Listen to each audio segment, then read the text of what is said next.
घेऊन दिलीप ती जुनी आसन चलना नाही तर माझा चढू कसे कपडे शिकला सांग आणि तिया संतप काय माझा चढू जवान करीत असला काय नारळ फोडून वळी खातात अगे तुझ्या घरात खूप उंदीर झाले ते अशी वळी घेऊन जातात आणि असे कटे टाकून देतात आणि तिया संताप काय माझा चढू भांडी फोडतात अगे तुझो झील असलो होतो तो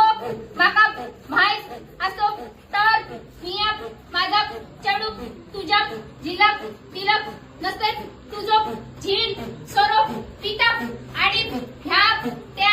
लोकांच्या घराकडे पडतात ही सगळी लोक माका घेऊन सांगतात आणि तुझो झील घेऊन घरात धुमशात घालतात आणि अशी भांडी फोडून टोंगात